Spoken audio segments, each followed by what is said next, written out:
नमस्कार, मैं हूं करमवीर और आप देख रहे हैं फॉलो अप। राजनीति में घाट घाट का पानी पीना पड़ता है।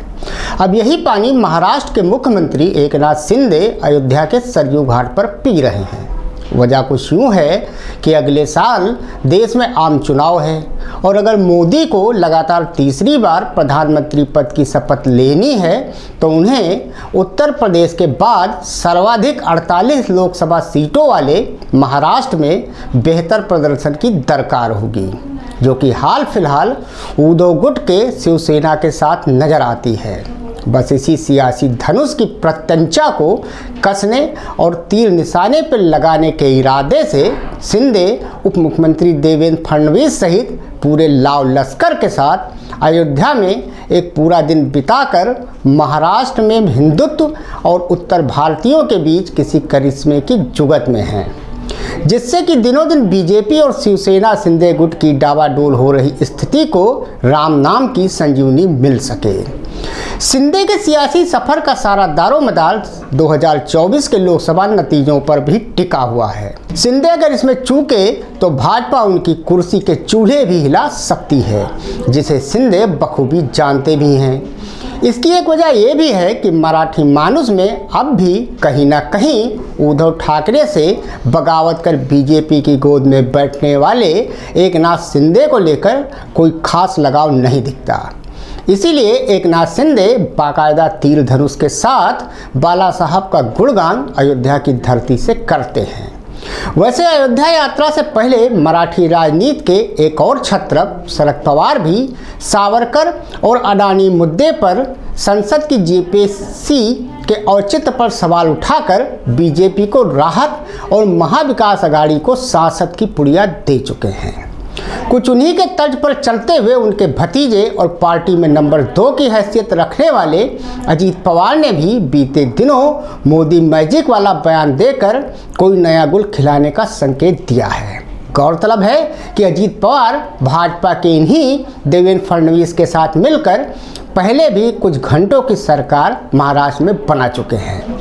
ऐसे में देखने वाली दिलचस्प बात यह है कि एकनाथ शिंदे की अयोध्या यात्रा का कितना भोग प्रसाद राम इनकी झोली में डालते हैं, जिसके सहारे 2024 में पीएम मोदी के सियासी सफर का जहाज परवान चढ़ता है। हम आपको बताते हैं कि एकनाथ शिंदे के अयोध्या दौरे की राम कहानी, जिसके जरिए शिंदे फडणवीस ने बाकायदा शक्ति प्रदर्शन कर उद्धव ठाकरे गुट को सियासी संकेत देने की कोशिश की है।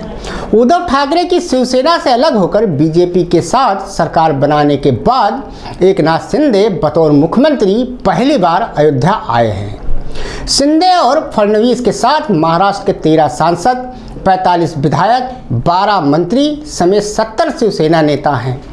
योगी सरकार में कैबिनेट मंत्री स्वतंत्र देव सिंह भी उनके साथ अयोध्या गए हैं। उधर शिंदे की अयोध्या यात्रा पर राज्यसभा सांसद और उद्धव ठाकरे गुट के नेता संजय राउत ने तंज कसा है। उन्होंने मुंबई में कहा कि मैं भी कई बार अयोध्या जा चुका हूं, लेकिन भाजपा हमारे साथ तो नहीं आई थी।